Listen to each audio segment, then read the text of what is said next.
A piece of old concrete broke under Richard Voss's shoe. He did not pick it up. He had fired a contractor once for offering to fix this floor. It was almost midnight. He was standing in a garage that 12,000 of his employees did not even know existed. The smell of dust and old oil hit him the same way it always did. This floor held memories he could not face anywhere else. It had been exactly 30 years. Outside the dirty window, his company's main building glowed in the dark. 42 floors of glass. 12,000 people worked there, and many called him the Machine when they thought no one could hear.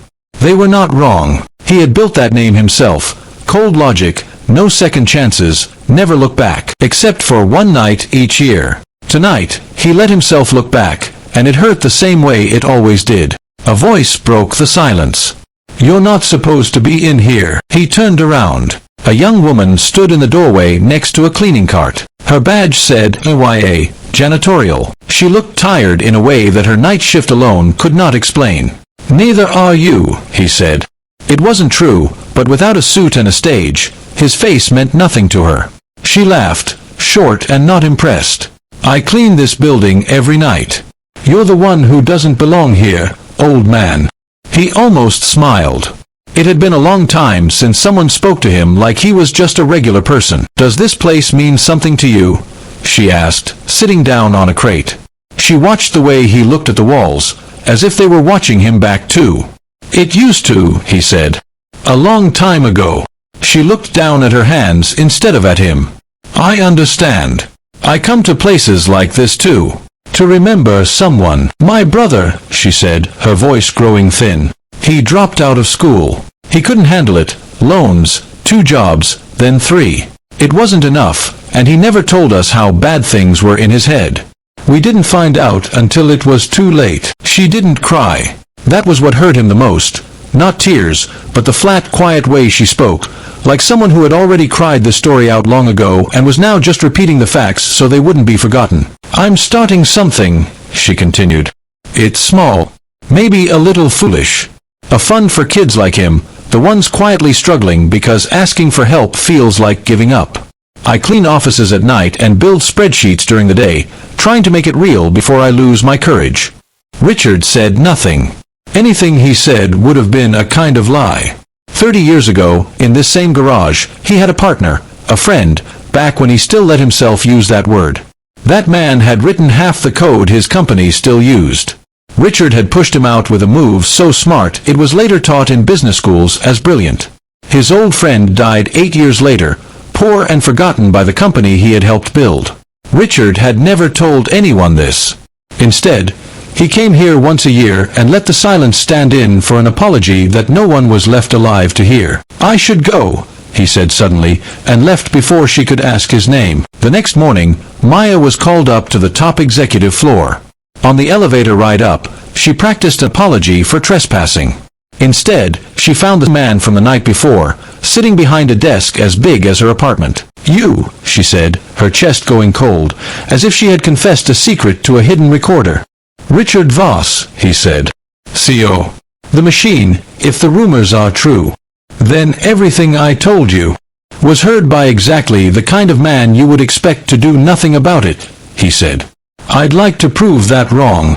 He didn't wait for her to respond. "I'm fully funding your scholarship program. Starting today." She should have felt relief. Instead, she felt anger, sharp and sudden. "So that's it? You throw money at it and feel better? My brother isn't a problem you can just check off a list." He didn't look away, which surprised her more than his offer had. "You're right. It isn't enough." His jaw tightened, as if the next words were hard to say. "So it won't just be money."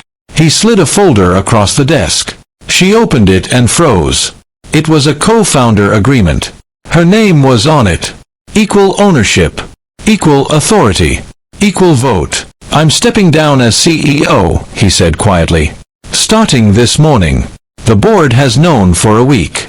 I just needed to decide who I was handing this to." His voice broke slightly, a sound she didn't think this man was capable of making. He turned a photo to face her. It showed a young man with bright eyes, standing next to a much younger Richard, in this same garage, decades ago, both of them laughing about something the camera never captured. "My partner," he said. "The person who really built this place with me, before I decided I'd rather own it all than share it with the one man who deserved to. I pushed him out for power I didn't need, and spent 30 years coming back here once a year, telling myself that remembering him quietly was some kind of payment for what I did." He shook his head slowly. "It wasn't payment. It was just guilt wearing better clothes. The foundation won't carry my name," he said. "It will be called The Promise. For every student suffering in silence. For every brother like yours." Maya's eyes filled with tears despite herself.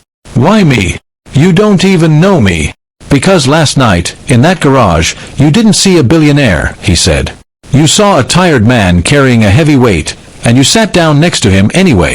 You told him the truth for no reason except that it might matter. No stranger has told me the truth in longer than I can remember." He stood up. "That garage was never a shrine to what I built.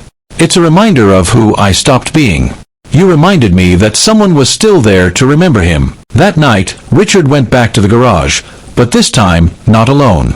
Maya stood beside him. The old photo was placed against the workbench. A single candle burned between them, its flame slowly pushing back 30 years of darkness. "Same time next year?" she asked. For the first time in 30 years, Richard Voss smiled, fully and without holding back. "Every year," he said. "For as long as it takes to remember him the right way." "Then we'd better get started," Maya said, and lit a second candle next to the first. The dust glowed gold in the candlelight, and in that small, forgotten garage, a debt 30 years overdue finally began to be paid. Not in money, but in the much harder currency of a man finally facing what he owed and choosing to stay.